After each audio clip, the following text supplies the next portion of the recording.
What's up, people of YouTube? F-Man Critic back, and, well, it's high time I finally review Zootopia, since I am aware of its long-overwaited sequel that's going to be hitting theaters soon. It's high time I finally review this movie, Zootopia, the classic movie about anthropomorphic animal characters is living in a city called Zootopia, or in some countries it's called Zootropolis, apparently. I don't know why, but it is.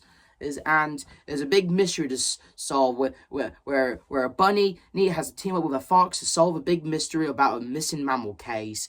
So, and to tell you the truth, I really enjoy this movie to this day. I was a huge fan from the get-go when this movie came out. I mean, this movie is it was loved by fans, critics, and furries, and it is still one of the classic Disney movies to this day. And let's get into the movie. Apparently, it starts off with this school play about these young animals, about what they want to be when they grow up, and we get introduced to the main character, Judy Hopps. Get it? She's a bunny. Laugh. She reveals that she wants to be a police officer, but her parents try to talk her down and say, hey, maybe there's never been a bunny cop up, and she thinks she'll be the first one. And after confronting a jerk bully named Gideon Gregg, who basically just freaking scratches her face. Seriously, I'm surprised the kid didn't get in trouble for assaulting Judy like that. But she ended up giving back these tickets to these little sheep. Because according to Gideon Gregg, she does not know when to quit, and she takes that. And years later, she grows up a little and goes to the police academy. And we get, it's basically, we get a montage of her sucking at first, and honestly, we get a really funny joke in this movie. And a lot of people say that it's just another toilet humor joke, and a lot of people will say, that is the lowest form of comedy. But I say, fuck that, and I love toilet humor jokes, so roll the clip.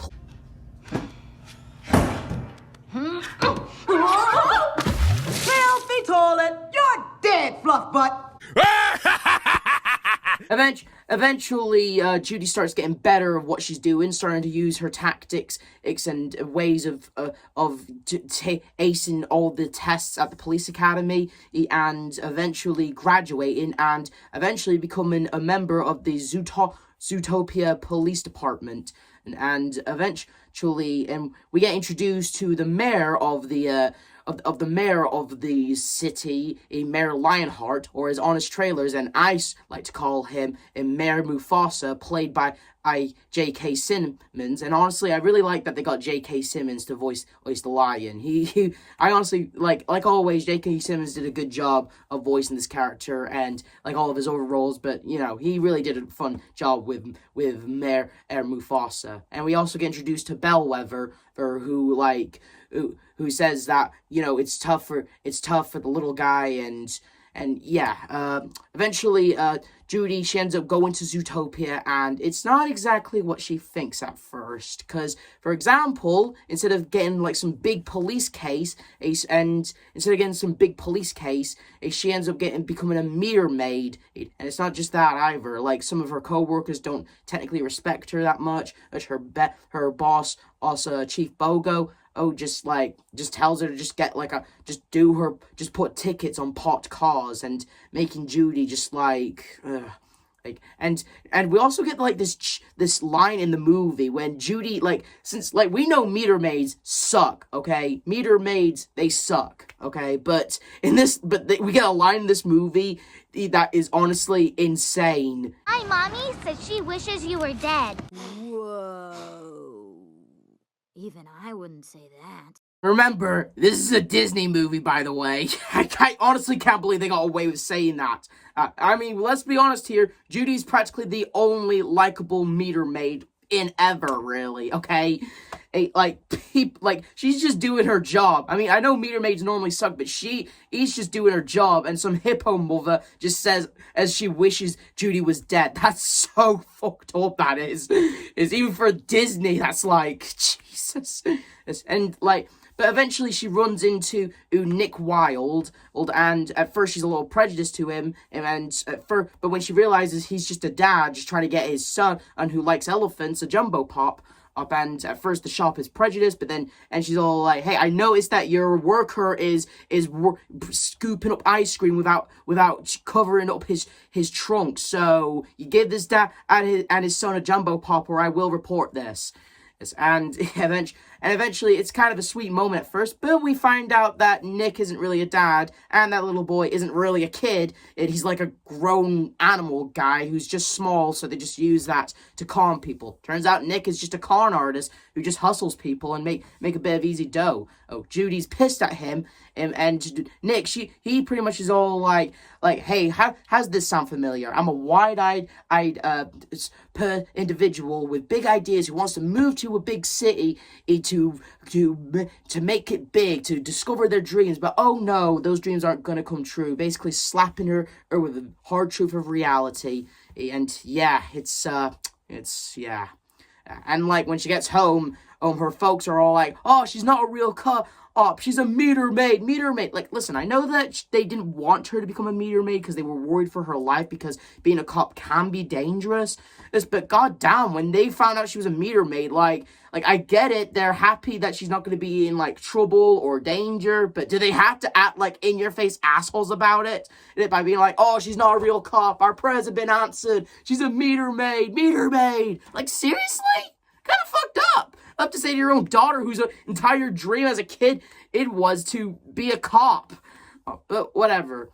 And earlier in the movie, it was established that 14 missing mammals were missing from a big polar bear to the tiniest little otter. And that tiny little otter's wife ends up going to the police station, and Judy ends up taking the case. Bogo refuses, but he gives her 48 hours.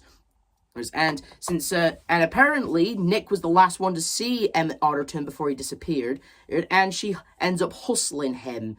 And Nick doesn't know where he is, but he does know where he went. And we get introduced to, honestly, a very fucky scene in this movie, because they go to like some kind of yoga area where all the animals are nudists. Now, I know they're all animals, so they're not human, so it's not a big deal for them not wearing the clothes, but god damn, I can't believe, like, I thought the scene with the my mommy said she wishes you were dead line was something. This on an over level, and remember, Disney! Yeah, so I'm surprised they got away with that. Whatever, they ended up tracking down the license plate, and they go to the DMV. The part that we all remember from the trailers, the part where Nick and Judy go to the DMV, and we get introduced to Flash 100-yard dash, and we realize that everyone at the DMV, because like real life, the DMV's so slow, so it makes sense for all the co-workers to be sloths. Yep, makes sense. And, of course, we all remember that scene where, since Flash is a sloth, he's all talk with his words. He's all like, how do you... Yeah, you get the point. It does be in that joke a bit, but in some ways it's still funny, though. Oh, and they end up finding in the plate, and we end up getting a Godfather reference, and we end up finding out that the driver of that vehicle, Mr. Monchance, I believe, he got traumatized from the whole thing, because apparently Emmett, instead of being a simple, cute otter, instead he ended up going savage, attacking Mr. Monchance. When Nick and Judy were asking for questions, and for him, he started going crazy himself for some unexplainable reason. And eventually we get a really cool, awesome chase scene with the animation, the rain, and the constant times the characters had to keep running and going to try and get away from this crazy panther. What animal is Monchus is again? And I don't know. Oh, eventually they ended up losing Monchance, and honestly, I do like this scene from Bogo. Say what you want about Bogo, but for me personally, I love Bogo. I think he's funny. I love the voice they chose for him, even though all I hear is Knuckles the Echidna now, because of the Sonic movie. But I honestly love Bogo. Deep down, that hard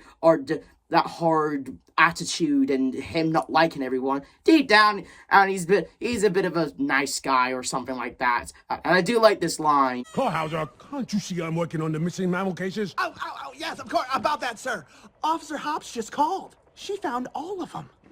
Wow, I'm impressed. Yeah, granted, Bogo can be a bit prejudiced as to Nick, and at first he tried to force Judy to give him her badge, but Nick ended up talking to Bogo, saying, hey, you gave us 48 hours, we got 10 left, I have to find the order. And there's a scene in the movie where Nick actually opens up to Judy. Nick wasn't always a con artist. Nick wasn't always just a slick guy who just, like, always does what it takes to make a quick buck.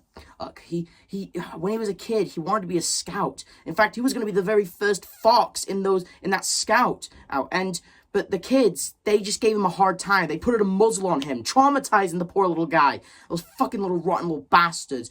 I swear, if I was in the movie, I'd mount their heads over my wall. All they did. Because let me just say this, though. I know what Nick went through, okay? I know what he went through, what those kids did to him. Okay, granted, I don't know exactly what he'd been through, but I know what it's like to be bullied and treated with prejudice, okay? And what those kids did to him was just, I just wanted to just, And so he opens up to Judy, like, if the world's just going to see a fox, what's the whole point of trying? You know, but Judy tries to comfort him, but Nick realizes there's cameras, so they can find Munchkins on the cameras. As they go to Bellwether, who ends up helping them out, and they end up finding out a bunch of wolves they think are night howlers, and they ended up going to a abandoned hospital, I believe, and they ended up finding all the missing mammals. They ended up find all the missing mammals that Bogo pointed out earlier in the movie. They're all there. Apparently, it looks like all the animals that went missing went savage. They were taken there in secret and was experimented, and we the audience don't know why yet. And it's revealed that Mayor Mufasa is sort of behind it. He doesn't know what's happening, but he's not going to let the public know because he's a lion. And he thinks he'll be ruined. He's sort of trying to protect his job. Oh, it makes it look like they ended up exposing him, and Judy ends up giving a speech. She ends up in a way, at first she tries to offer Nick a job to be her partner, but after giving this speech about how predators could go back to their savage roots, it kind of triggers a bit of PTSD in Nick, and he ends up getting mad at her and leaves. And yeah, it was a heavy scene. And shit kind of gets a bit wrong in Zootopia, and Judy, she thinks that she's made things 10 times worse. She believes she's no longer a hero. She came to the city to help, but she ended up making things worse. She gives up her bad ag and goes back to Bunnyborough, and as a carrot farmer, where her parents try to encourage her and stuff, and she ends up meeting an old friend of me, Gideon Gregg, who actually apologizes and actually admits that he was a real jerk, who actually just apologizes, and honestly, I kind of like him for that. I wish a few other characters apologized to another character, but we can't all win, can't we? And when the dad points out these blue flowers, and Gideon Gregg says that my family just calls them night howlers, Judy gets the idea that night howlers aren't wolves, they're these blue flowers, because apparently her uncle ate one whole when her parents were kids and went crazy. I hope her uncle will end up getting the help he needed from that. We never find out whatever happened to her uncle after, when apparently he went crazy after eating one of those flowers. Anyway, she ends up going back to Zootopia and talks to Nick, and she ends up apologizing for the way she treated him. And honestly, I heard the actress who played Judy actually broke down in tears and cried during this line, and, well, I'm just gonna play it. And after we're done, you can hate me, and that'll be fine, because I was a horrible friend, and I hurt you, and you can walk away knowing that you were right all along.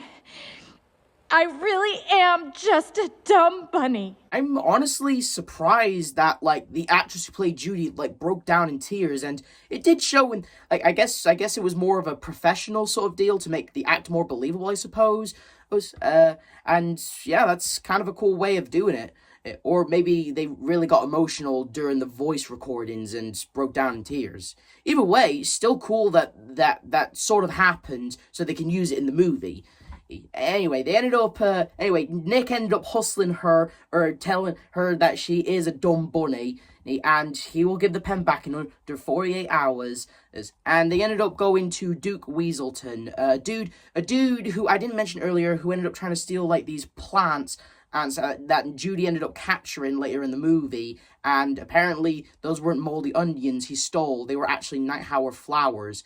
And apparently he was going to give them to a guy named Doug, who's, and in this movie, like, again, the stuff that this movie got away with, the whole, my mommy said she wishes you were dead, the nude animals we saw, and now we get a Breaking Bad reference in this film. And not just like, we get like a reference to a drug lab. No, they actually reference the main characters of Breaking Bad.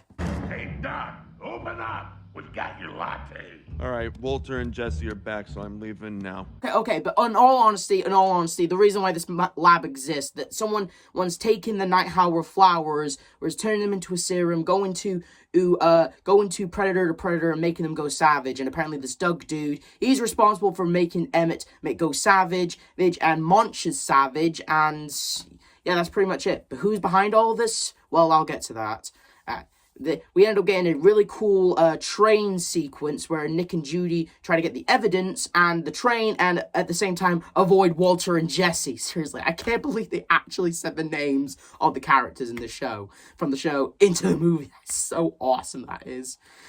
And it looks like the train's destroyed, but the gun that contains the serum is still with Judy and Nick, and we end up running into Bellwether, we all need to talk about this scene. That Bellwether was behind the whole conspiracy, was behind the whole going predator to predator, making them go savage, and people have pointed out that she is like one of the weakest twist villains out there, considering the fact that like her reveal at the end of the movie was like, it's nearly at the end of the movie, like 10 minutes left in the movie, I believe.